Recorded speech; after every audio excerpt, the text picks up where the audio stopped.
What's cracking, party people? It's your girl Nicole Banister, aka Nikki Banz. Today is Tuesday, so you already know the vibes. This is Nikki Banz live.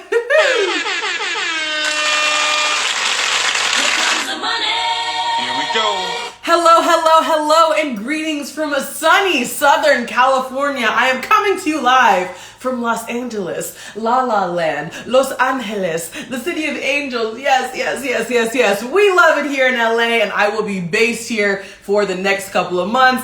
Let's be honest, ain't nobody trying to have winter in South Africa or winter anywhere in the world. So why would I stay in South Africa for the winter? Might as well come here to La La Land, spend time with my family, spend time with my friends here, and enjoy a fabulous Los Angeles summer. So this is a background you will be seeing for the next couple of weeks, the next couple of months, with a couple slight trips in between, but you'll find out about those when they come up. Hello everyone, what a pleasure to have you here. Whether you're watching here on Instagram or you're watching the rerun on YouTube, this is Nikki Banz Live. I do this every single Tuesday. I'm bringing you exclusive one-on-one interviews with some of the most incredible content creators, influencers, actors, rappers, dancers, entrepreneurs from around the world. Every week is a different guest from a different country, and I am live here on Instagram. Don't forget to follow me and share this with your friends at They Call Me Banz. You can follow me on Instagram,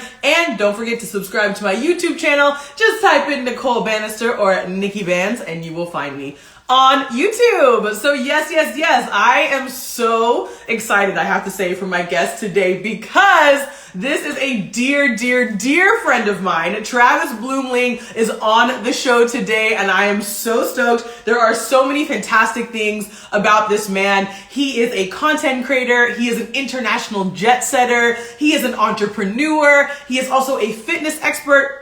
And my favorite thing about him is that he is a returned Peace Corps volunteer. Just like me, I did my Peace Corps service in South Africa. He did his in Indonesia. So it's going to be so cool to be able to talk about what it's like serving in the Peace Corps in this big US government agency and then transitioning to a life of international jet setting and content creation. So that is Travis Bluemling. I'm going to bring him on in just a moment. Once again, a shout out to everybody who's here on the live today. Thank you for being here. Thank you for supporting Nikki Banz Live. Don't forget to follow. Don't forget to subscribe on YouTube. And we just gonna keep doing all the things, bringing you amazing interviews with the most incredible people from around the world. Okay, people, are you ready? Are you ready? Are you ready for the one and only Travis? I am so stoked. I can't wait for him to come on right now. I'm gonna give you a little drum roll. You know how I love my sound effects. So I'm gonna give you a little drum roll, and I'm gonna bring Travis on right now. Here we go. Travis is gonna come on. I'm gonna invite him just now. Here we go. I'm so stoked. Hello! Oh, Nick Banz. Hi, friend. It's so good to see you. Watching you host, you're such a natural. Oh, thank you, Travis. I'm so honored that you're here on the show with me. You and I haven't had a catch up in a long time, so this is gonna be like our live catch up in front of the world. Catch up with my other half all the time, but now finally it's my. He's not even around, so he can't bother.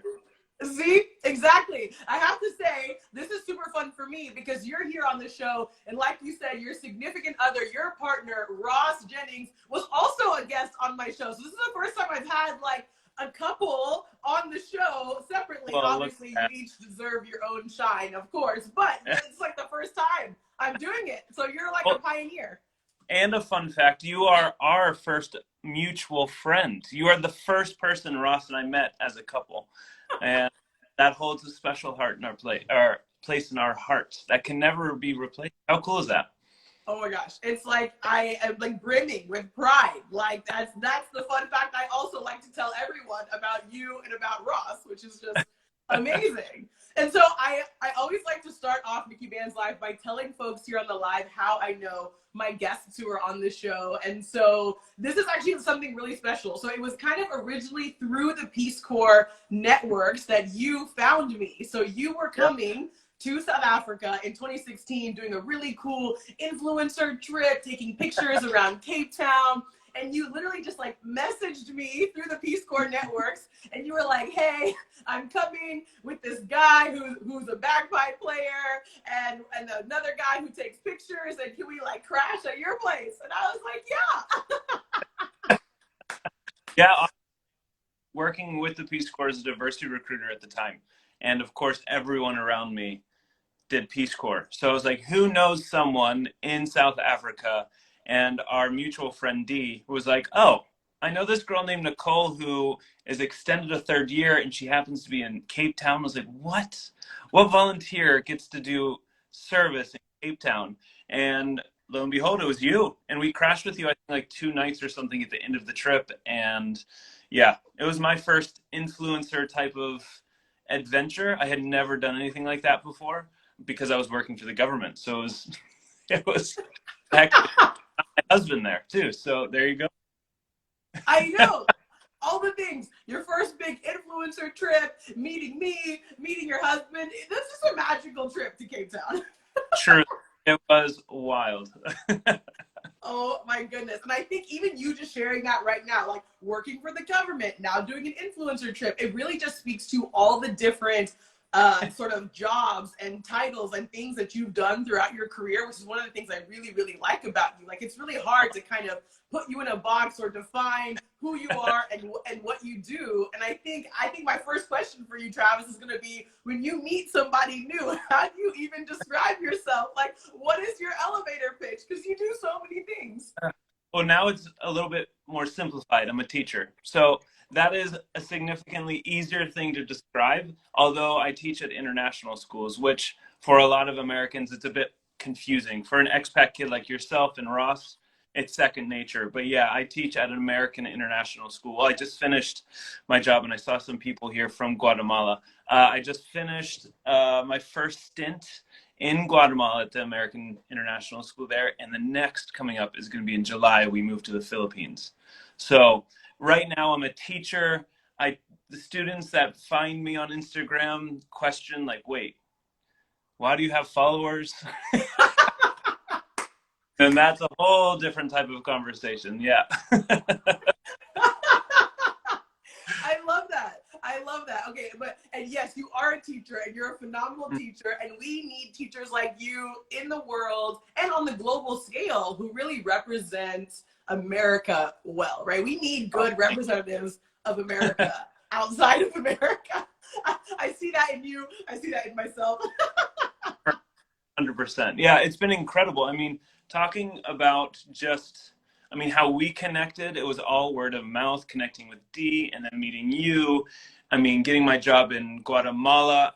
I was also working still with the Peace Corps, and the benefit of working with the government in that capacity is, I think if someone's on here from the Peace Corps, I think it's like 50 days you get to put towards volunteering.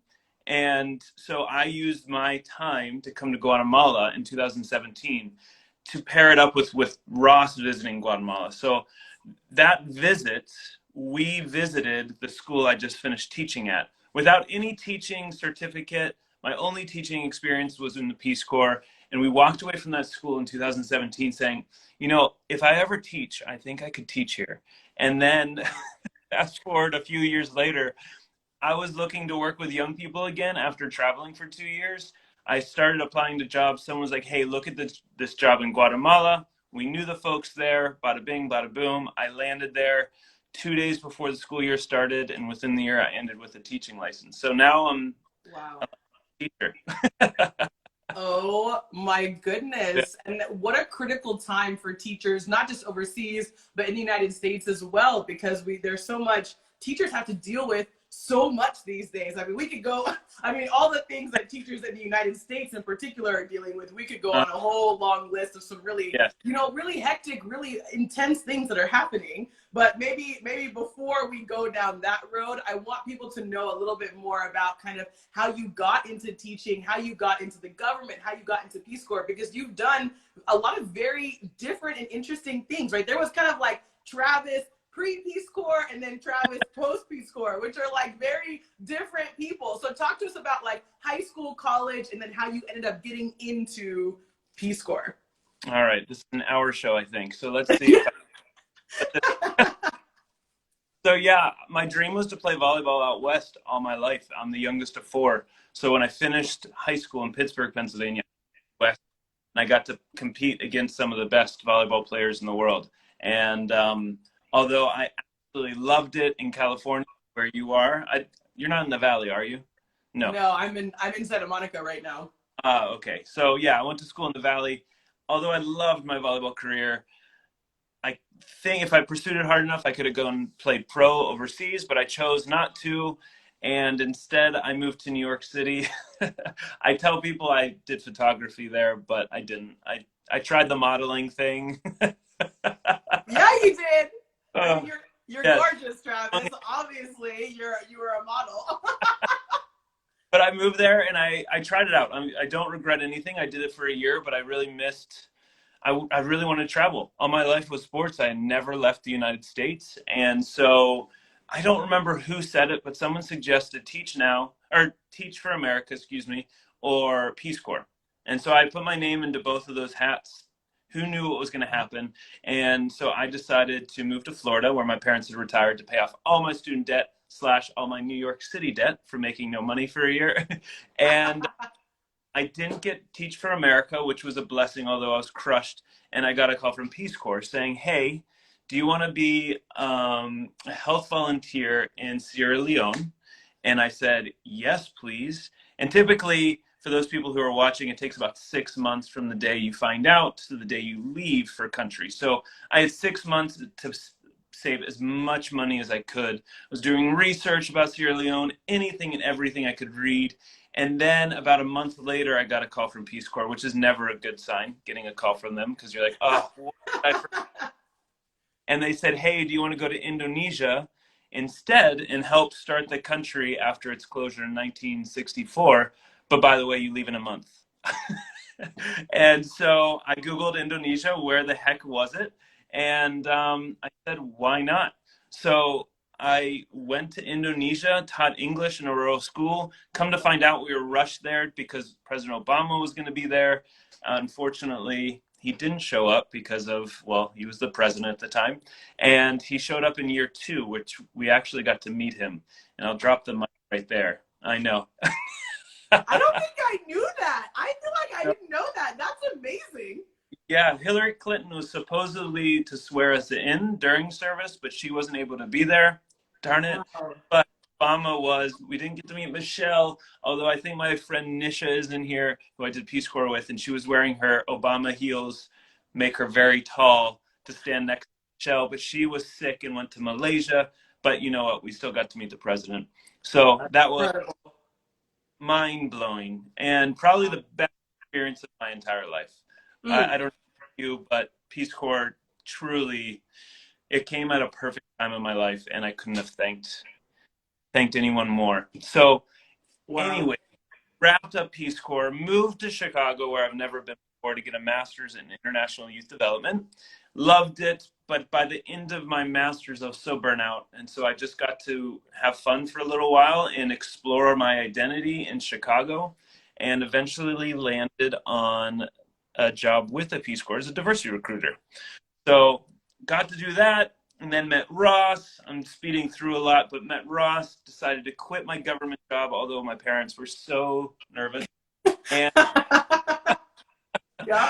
decided to the world with Ross, who's trying to bagpipe in every country. So for 2 years, we traveled the world doing photography gigs to get us from country to country to country, learning as we went.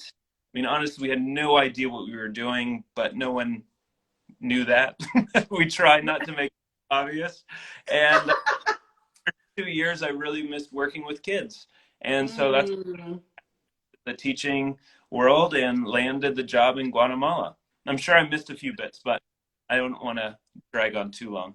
Wow, wow. Travis, like just what a dynamic background and story. Uh, You are such an inspiration for everybody watching right now who's like, uh, wait, well, I thought I wanted to do this, or maybe I want to do this, or maybe I want to try this. You're such an inspiration in saying, like, you can try, you can do all the different things. You want to work for the government, go work for the government. You don't want to do that anymore, you can become a content creator. Okay, you don't want to do that, you can be a semi-professional volleyball player. Like you know, you basically have just had this super illustrious and dynamic career, and you can see now how what you're doing right now is like there's little pieces of all those things that have come together and really formed, you know, this person that you are, and the type of work that you do with young people, which I think is really tremendous. Thank you so much. Yeah, honestly, if anyone told me this is the direction I would have gone, I mean, I don't know how long I'll be in the teaching world either. I absolutely love it. It's allowing us to save money, to hopefully start a family soon, and just say that out loud. I know saying that out loud is really terrifying. And that will be a whole new adventure, of course, trying to navigate that. So, yeah, we've been very, very lucky. I also have a very talented other half that helps a lot with the content creation. But a lot of times I'm like, Ross, I just cannot be bothered.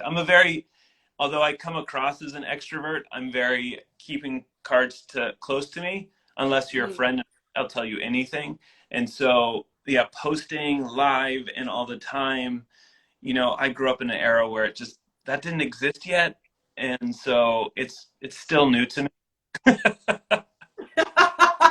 Yeah, Well, with that being said, I'm honored that you yeah, agreed to come on to my of show. course.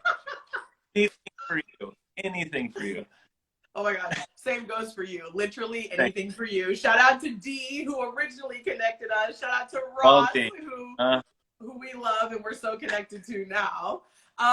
I feel like, you know, for a long time, once I started this show, NIKKI BANZ Live, you know, I too was trying to pull different people from my life who represented, you know, some part of my background, some part of my story. So, you know, I did my undergrad at Georgetown. Is there somebody, you know, who's an influencer, someone who's a content creator from Georgetown? I served in the Peace Corps. Is there someone who is an influencer, a content creator from the Peace Corps? And what I think is really special about your story is that, you know, someone like you who is an RPCV, a returned Peace Corps volunteer, you are one of the few people who I've seen really transition your Peace Corps service not only into a full-time career, which I think is what a lot of people do, but also then into content creation and into the life that you have now. So how would you say that your Peace Corps service, having, you know, moving to an entirely different country, moving to Indonesia, having to learn a new language, eat new food, you know, really integrate into a brand new community,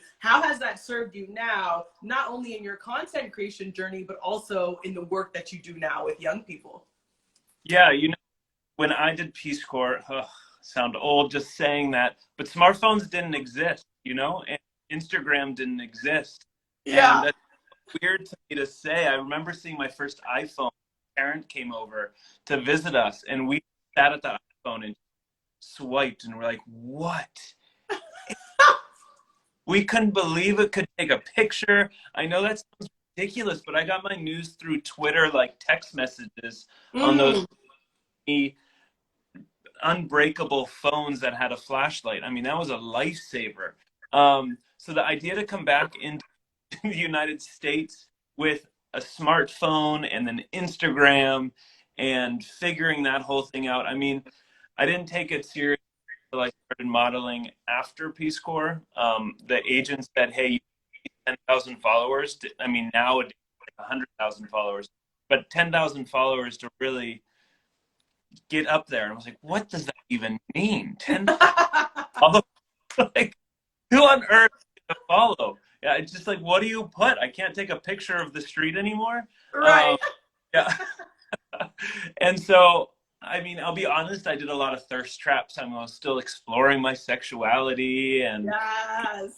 getting a lot of harassment from my siblings saying like, oh my gosh, Travis, did you really just post that picture? And I was like, ah.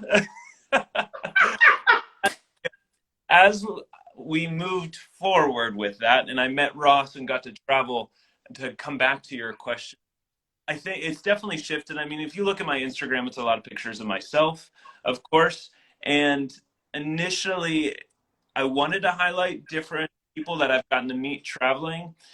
This comes where like my introverted protective self comes from. I've had people catfish using my content and Oh.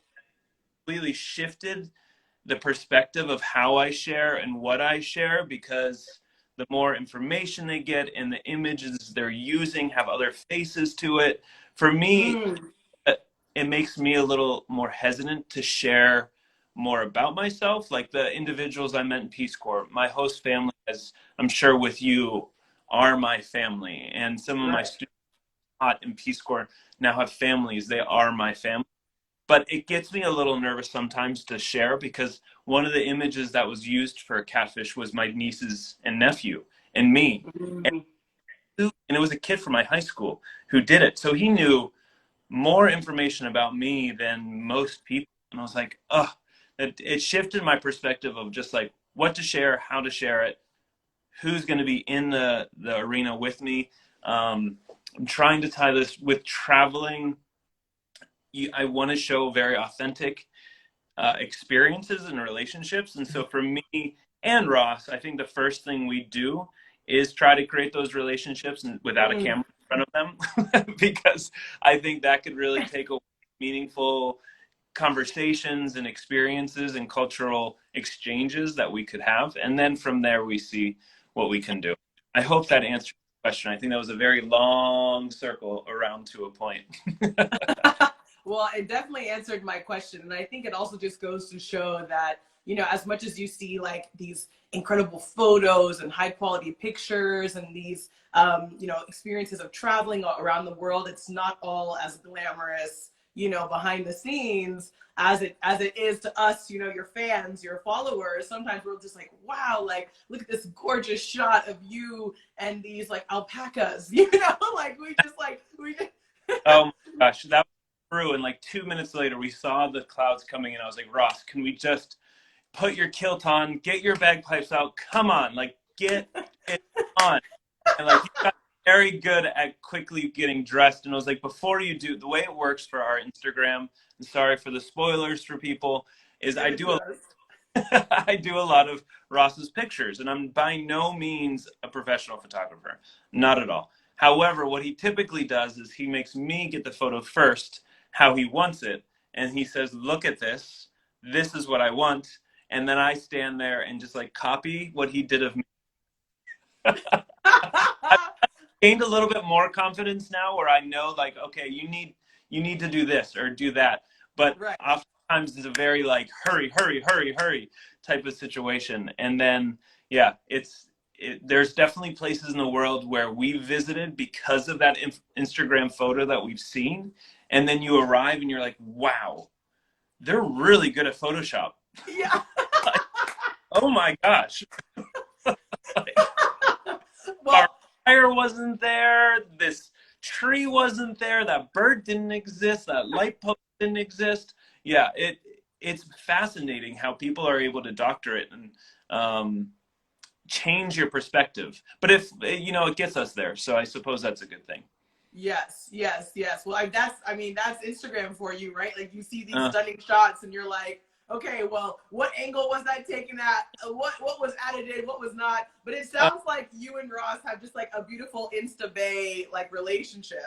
You know, and you can yeah, take his photos, he can take yours. You know, very I think that's great. lucky. I mean, also drone shots in general. We have a drone, and I'm Mm, terrified by it. I almost never do, just because they're expensive. I don't want to be yeah, the yeah. a drone will make anything. I mean, the perspective you get from a drone just makes things so beautiful, and you get to Mm. see places that you wouldn't have been able to see otherwise.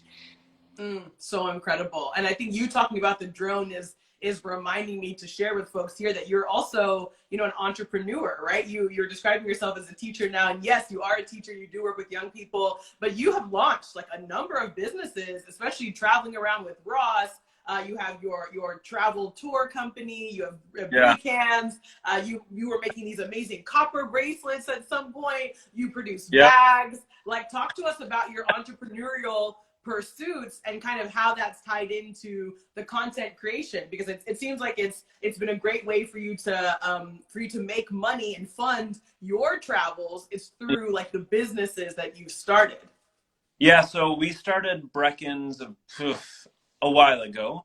Um, and if anyone knows me well enough, they know I'm obsessed with textiles. I have too much fabric, and I cannot sew. My mom can, and my mom is a champion. And there are so many times I was like, "Mom, can you help me make these bags?" And so she, during Christmas one year in particular, I don't think I have any bags near me. They're in the other room. But one year, I mean, I have so much fabric from Indonesia. If you've ever traveled to Southeast Asia, hi Ross, he's on now. I fabric, and my mom's like, Travis, what are you going to do with this? Like, it's just taking up space. Can we at least use some of it? So we used a lot of my old Peace Corps shirts and fabric I collected to make these tote bags, or not tote bags, toiletry bags that my mom had made Ross and I for a long time. Hi Chung. And one of and so we made these toiletry bags, and we're like, you know what, let's start selling them, see if people want them. They mean a lot to me just because my mom taught me how to make them. Although like her and I made 100 over one Christmas break. I mean, when I say we, I'm referring to mostly her. Anything difficult she did, or You were there, moral support. yeah, I think that was the first time it made it difficult to sell because to me it meant a lot. And so I wanted to place a value on it that represented how much it meant. But then we realized, okay, no one's going to buy it for this much money. And it was a hard conversation to have with my mom. But yeah, we started selling those toiletry bags in Indonesia. We found this beautiful, or excuse me, when we were in Guatemala, we found this beautiful fabric that we decided to make tote bags out of and selling those. And then you mentioned these copper bracelets. This was a crazy story. So Ross was given a copper bracelet from his dad from South Africa that he wore every day. And eventually he wore it so much that it snapped because it got so thin. Oh, and Ross always wanted to make copper bracelets. So we were in Nepal, Kathmandu, Nepal, and met this amazing girl through Instagram who's an incredible photographer named Jess Wiseman, anyone out there. And she, talk about small world. I messaged her. I saw she was a photographer in Kathmandu. She was like, hey, where are you staying? We're like, we're not sure yet. She's like, why don't you just stay with me and my mom? And we ended up staying with her for 3 weeks. I know. Wow. Yeah, and became incredible friends with her and her family. If anyone's ever in Kathmandu, go to Fire and Ice Pizza. It is, I mean, the best pizza in the world. And it's in Kathmandu. She's Italian, so, you can trust the pizza. Anyway, she set us up with a jeweler because she heard that we wanted to make copper bracelets. Bada bing, bada boom. We started making these copper bracelets, and yeah, with our logo and everything, and we wear it everywhere, and we sell them from time to time. We don't really push it too much just because of where we live in the world. Mail doesn't exist, so yeah. Is that going to change once you go to the Philippines? The other thing about me is I love mail. I love sending mail. I sent 5 postcards. I know. And I haven't been able to send postcards in Guatemala. The postal service just is non-existent. And so, yeah.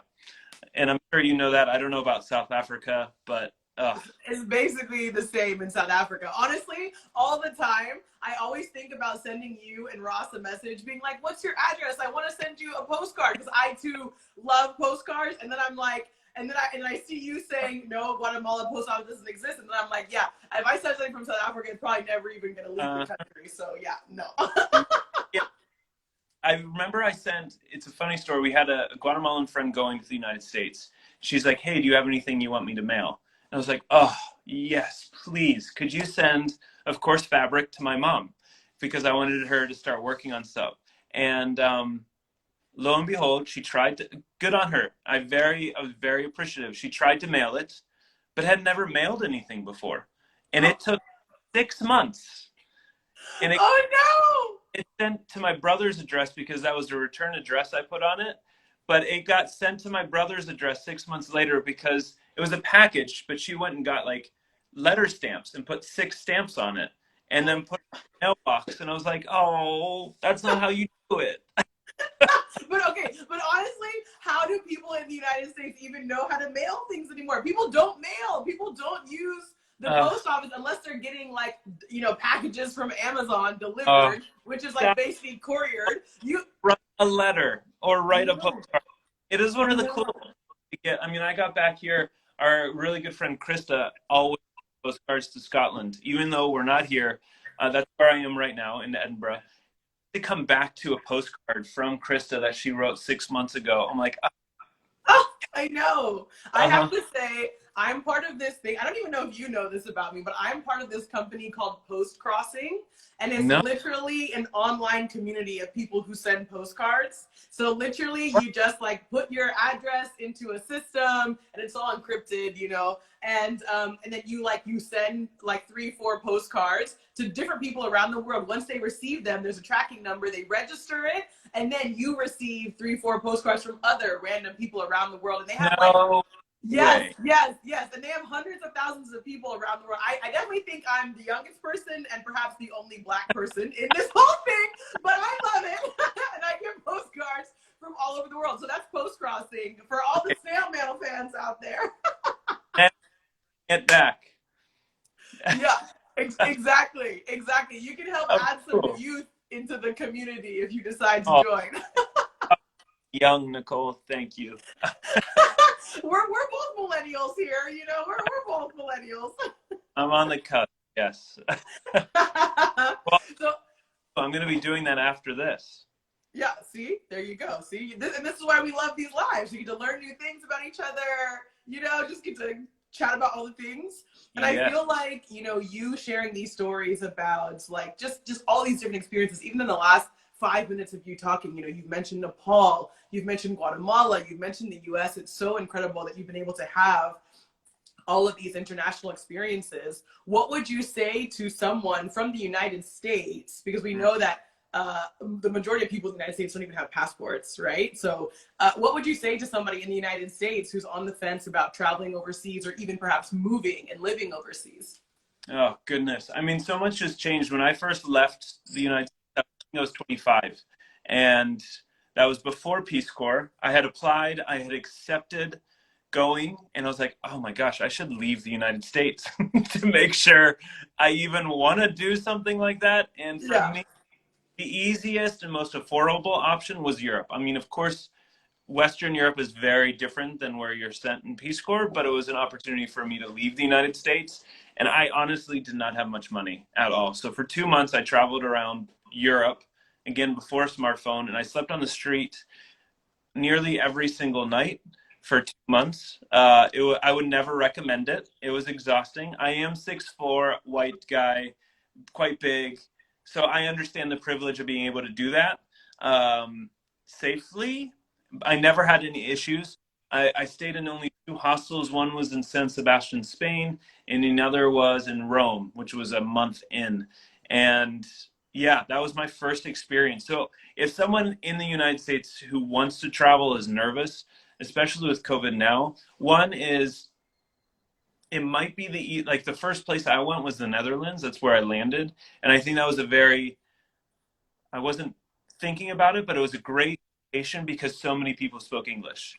Mm. So arriving in a country where you might not speak another language, but where English is the majority spoken around you, I think is a really good first step. Mm. And because at least you'll know that you can get around easier. The is I didn't meet loads of people when I traveled because I just am that introvert. I have a hard time, believe it or not, to jump out and like just show up at a bar. I'm not a Nicole Banister that can just show up to a bar and befriend everyone around her, and by the end of the night, get free bottle service for the rest of the day. Not, I don't know how you do it, but you know, there are loads of different types of travelers. So you don't have to be that extrovert that goes out and meets all these people and parties and all that stuff.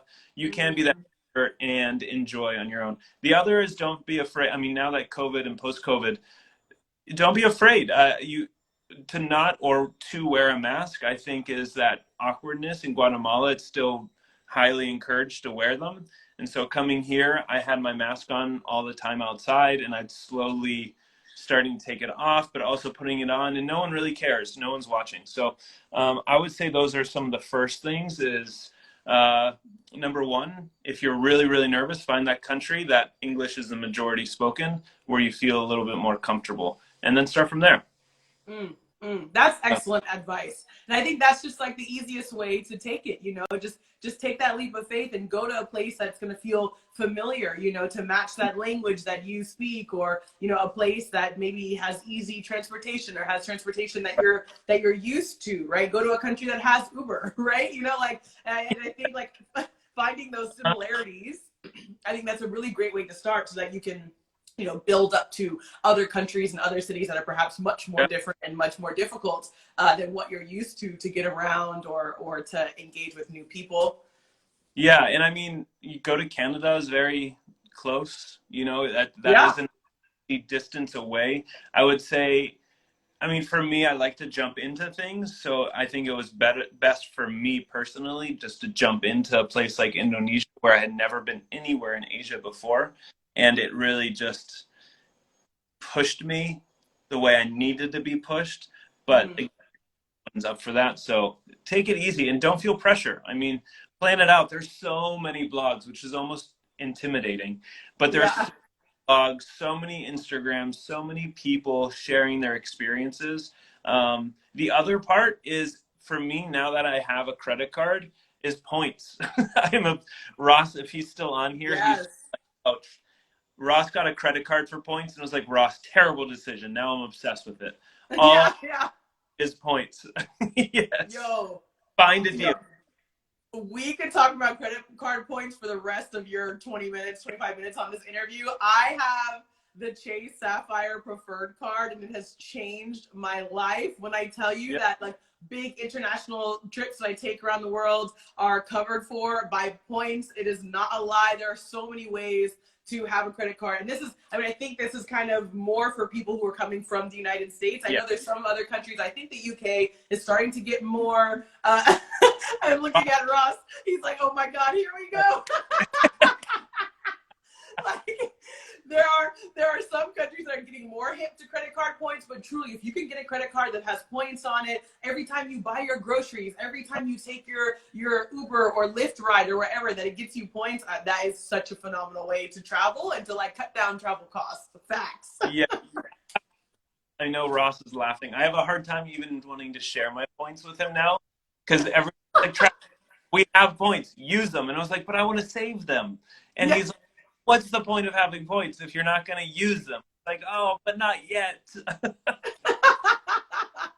That's so funny. Well, you know what? My parents are pretty similar. So what they do, they have the Amex card, the American Express card, the Platinum card, and they save until they can get a first class international flight for free. So they like to save for like a year or 2 years, and then they like blow it all. I see my mom's laughing. My mom's here on the live. Hi, Mom. My mom's really upstairs watching from upstairs. I'm in her house.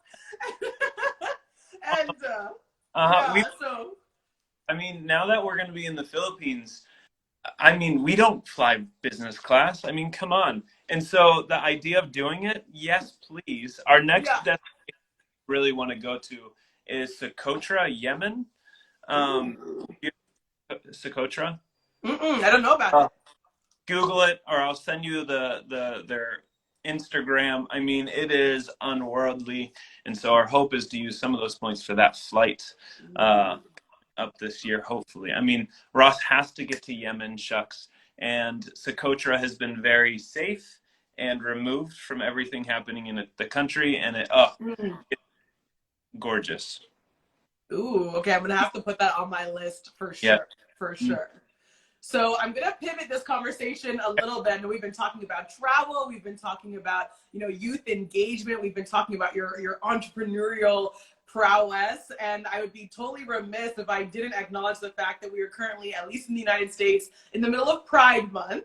So happy Pride to you, Travis, to everybody out there who's part of the LGBTQ, part of the queer community out there. We love you, we see you, we respect you. And I think, I want to talk about this with you because I think one of the things that can sometimes hinder people, whether it's from traveling or even like switching jobs, switching careers, can be their identity and their sexual orientation. You have an incredible partner. We love Ross. We love the first Piper who's here today. And, and you two are very, if you watch your social media channels, you two are very public with your relationship. We saw your beautiful, gorgeous pictures of your wedding. And so I would love for you to share with us, if you're comfortable with it, sort of what that journey has been like for you, being out and on social media. And I can imagine that it wasn't all smooth sailing, but it seems like you're in a place now where that is something that you can really honor and celebrate publicly. Yeah, happy Pride Month, everyone who's on here as well. It's nice to be back in Edinburgh just because there are pride flags everywhere. And just, it's really cool just to walk around and see. Not saying, well, no, we didn't see that in Guatemala. However, we met some incredible queer people in Guatemala. One is in here, Aaron Art. He's an incredible artist. And so the communities do exist around the world. I have to acknowledge the privilege that Ross and I have as we both white, cis, gay men. And so navigating the world of travel as ourselves, as queer people, unfortunately, it works easier for us, I would have to say, because not many people in first interaction fit their stereotype. So throughout Peace Corps, I was able to navigate it a lot easier because I came across as a cis male. I didn't fit the stereotype a lot of the people in rural Indonesia understood of a gay person. And having to navigate that as a couple now is interesting because we both wear a ring. Surprisingly enough, on Instagram, a lot of people still don't realize that we're a couple. Some people are surprised. We worked for companies and traveling around the world for 2 years. A great example is in Southern Africa. We spent 4 months traveling around Southern Africa and worked with some, I don't know how we landed jobs, but we landed incredible jobs with hotels and tourism agencies and safari companies. And most times we were given 2 different bungalows. Now we weren't, but we were always put in 2 different bungalows. And it was interesting navigation because one, we're in a country we're not familiar with, different language, different cultural, different understanding, different acceptance, and we have to understand that and appreciate it where it's at. But oftentimes we would go to one bungalow, mess up the sheets, and then sleep in another bungalow, and then in the morning make it look like Ross was in that one and I was in this one. And it is really exhausting and ridiculous to think about it, but it is also for our safety. Sometimes walking in the country will brush hands. I mean, we're not publicly affectionate people to begin with, but we'll brush hands or we'll look around real quick before we make contact with each other. I mean, the reality that we face when we travel, even with all the privilege that we have with ourselves. So it is interesting traveling, but once we start expressing it and sharing it with people around us, it becomes a beautiful thing because we get to connect with people. We get to have conversations with people. The people I did Peace Corps with, my village and one of my students and my host dad, I don't know about you in South Africa, but one of the top questions I got was, when are you getting married? All the time. I got so many marriage proposals in Peace Corps, and just always success dulu, success first, and it always turned people up. Okay, he's trying to be successful before he gets in a relationship. How responsible. And my host dad called years after, and he was like, or my host brother, who I did training with for the first 3 months, who speaks English, like, hey, Travis, and he's like my brother. And he's like, Travis, do you have a girlfriend yet? And I was like, I just can't anymore. I'm exhausted having to come up with a lie for him. And I was like, Danan, I'm gay. And he's like, oh, okay. Are you happy? And I was like, I am so happy. And he's like, I'm Oh, for you. He's like, good on you. And I was like, holy crap. Why didn't right. I tell you earlier? Yeah. That was so much easier than I expected. Yeah. I went on with my host dad. I went to visit the first time after 6 years being gone. And I was on the motorcycle with him. And he goes, do you have a girlfriend? And I was like, I can't be bothered with this. And I was like, Pablo, I have a boyfriend and you met him. He's staying with us right now. And he goes, Ross? I was like, yeah. Like, are you happy? And I said, yes. And he's like, great. And oh Oh. gosh, during Peace Corps, if I knew these people were just so open-minded, but at the same time, you have to navigate. You're living with this family. If word gets out, it might hurt their family reputation or make them have issues that you don't want to put on them. So it has been interesting traveling as a queer couple, and Mm. now that I'm teaching as well in conservative countries, that's also a completely different dynamic that I'm having to navigate. Of Mm. like, you have a ring on, do you have a wife? And then you thinking like, how do you answer this? You know, and in Sure. a appropriate way, because I was teaching elementary, so it's just like, how do I communicate this without it being a negative spiral? So it's been interesting, but it has opened doors to so many awesome opportunities and conversations. Yeah. Mm, I'm so grateful that you share that with us, and thank you for your transparency and for your honesty, because I think these are the types of dialogue that we need to have on these kind of platforms, so that folks like me, who I identify as like a cis heteronormative woman, can Yeah. understand, because I don't know what your experience is, just like you wouldn't know what my experience is as a Black woman, right? Right. So I think it's so powerful that you're able to share and give us some more insight. And it's so beautiful to hear these stories of you in Indonesia and other places, being able to express yourself openly and honestly, and then having people say, are you happy? And that's all that they care Yeah. about, 'cause obviously it could go in a really bad other direction. And so to hear that there are those positive stories is so encouraging. And I'm also curious for you as a teacher, because every experience or interaction I've had with Gen Z, like, Gen Z is on another level. Like, they're so gender fluid. Everyone's not Yeah. binary. Like, no, like all these typical kind of like gender norms that we as millennials and above would think about. I feel like Gen Z is really kind of has bashed all of that, and they're expressing themselves more openly and honestly in a way that I have never seen before, not when I was growing up. So is that your experience as well as a teacher? Are you seeing the kids that you work with and that you teach kind of are able to be more open than maybe you were able to at that same young age? I mean, yes. So in some ways, yes, some ways, no. Students in Gen Z are just so much further ahead Mm. than adults and schools. I mean, just so much further ahead. And they're just pounding on the door saying, come on, like, catch up. Yeah. Sick of-" And, like, now as I'm an adult, I'm like, yes, let's catch up. It's time. There are teachers ready to support. But then it becomes the whole, at an international world at least, it becomes money and enrollment. Mm. Enrollment's already down, so how do you increase enrollment again? And how do you sustain enrollment? And trying to navigate being in a conservative country, but also being in an international school. And I think I have been incredibly lucky at my previous school. And so sad to say previous, but my previous school, because the students there have inspired me so much as an adult.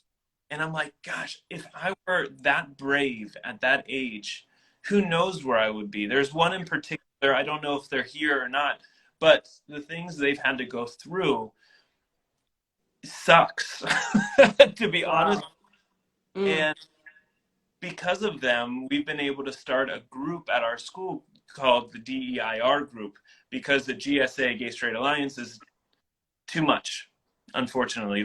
Those terms just aren't, we're not there yet. Okay. But we started a diversity, equity, inclusion, and respect club because of them. And they have been pushing. And this year was the first time we had this club at school. And it was just so awesome to be surrounded by young people, whether they're Black, brown, however they identify, being in a space, just hearing them talk and being privileged enough just to sit there and listen was just such a cool experience that got me inspired to encourage others just to listen. Honestly, it comes down to listening and being like, this is what they're saying. Let's go, push through. These are the trainings we need to do. And so that's something moving forward in my next school that I'll be helping with as well. I mean, I had the incredible privilege of being a diversity recruiter for the Peace Corps. I know white, cis, gay man as a diversity recruiter might trigger some people, but that's a whole nother segment we can talk. But going back to the young people, they're so much further ahead than the schools need to be, and it is how encouraging and how vibrant so many of them are. And so I was very lucky to be surrounded by young people at my previous school and teachers that were agreeing and pushing the boundaries stronger than I probably ever could have been at that age. Wow. That's honestly so inspiring to hear. And it gives me so much hope for the next generation, and to know that people like you are at the helm of leading these types of groups and supporting young people to do it is really powerful, because you have really dynamic international experience, right? You don't just have this sort of isolated experience of just being in the United States. You have lived in different places. You don't identify as a straight white man, right? There are different things that make up your identity and your core that you're able to share and then help lead these students. And I think that's amazing. And so when I see folks like you who are teaching, like I said at the beginning of this interview, teachers are facing so many hurdles these days, whether it's not being paid enough or having to deal with insane shooters coming into schools and destroying classrooms and destroying lives. Like, there's so many things that teachers have to deal with. So the fact that you are a teacher and you are able to be yourself and identify the way you want to, and then go and share that with the next generation so they can then move on, that to me is incredible. So all the props to you, Travis. I'll give you some claps.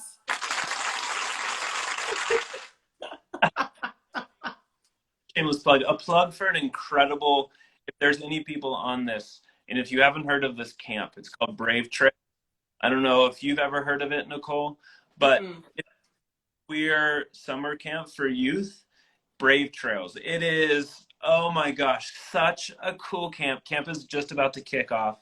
And if you know of anyone that has a young person that is exploring this, Brave Trails is the place at least to follow. If you're not able to go and participate, just to be able to follow, because you'll be able to see all of these young people that are living their true, authentic lives. It's an opportunity for them to explore what pronoun works for them, learning proper ways to bind, proper ways to navigate a locker room. They have counselors. It is such a beautiful camp. So if you're looking for that, anyone, it's called Brave Trails, and they have great information there as well. And one of my students is going there in a few weeks, and I cannot wait for them to experience the beauty. Yeah. Oh my gosh, incredible. Well, shout out to Brave Trails, and shout out to all the young people and people of all ages who are pioneering, especially in this month. Once again, happy Pride to everybody out there. And it's incredible. Like, I didn't plan for you to come on during Pride Month. It just happened. And I'm so glad it did. Yeah, it's just incredible. Before I left school, there's a lot of I taught elementary, and there are a lot of cool young boys. One in particular that kind of pushed the limits, and he painted his nails. And oh my gosh, the conversation. So I figured, you know what? Before I leave, I'm going to school with my nails painted. And I painted, well, they're off now, because I got normal ones, Nicole. Have you ever painted your nails before? Yeah. So you didn't know like about the gel or like. Well, no. It was the first time, and they chipped and whatever, and everyone was like, "Well, why did you get gel?" And I was like, "I don't know what the hell gel is." So I went, gel. Gels were the worst decision I've ever made. They moved yesterday, and my nails are destroyed. Oh no. Oh no. I, Wait, you removed them yourself or you went into the oh, salon? no way. I went to the salon. I was like, can you take these off? You know I was what? like, It's all a yeah, journey. It's all a uh, process. You know, yeah. even for me, the first time I got my, so I recently filmed this TV show, and they gave me like press on. Thank you, thank you. They gave me these pressed on nails for the final episode, and trying to take those things off, I also destroyed my nails. So I'm right there with you, Travis. I'm right Oh, there with you. I mean, I would never do it again, but gels, no way. Anyone who's watching, do not get gels on your fingers. that's Don't ask. that's the quote of the live. Do not get gel on your fingers. That's that. If you don't take anything away from this live, take that away. That matters right now. Oh, Oh my gosh. Okay, so Travis, we have like 5 minutes left yeah. of your time, and I don't want to take up more of your time than that. So maybe just as I just talk about these last questions here, for those of us who love you, who follow you, who are your fans, your friends, your support networks, talk to us about like what's new, what's coming up, what's on the horizon, and whether it's your entrepreneurial pursuits or content creation or teaching or causes that you're passionate about. How can we continue to support you in all of the incredible work that you're doing? Goodness. Let's see. So I'm on summer break right now, back in our home in Edinburgh, Scotland, and it feels nice to be outside, although it's kind of cold. I'm not complaining, Ross. It's just cold. And I love it in Scotland. But so I'll be here. My parents are coming out to visit. First time. They're international, so it's their first time to come out here.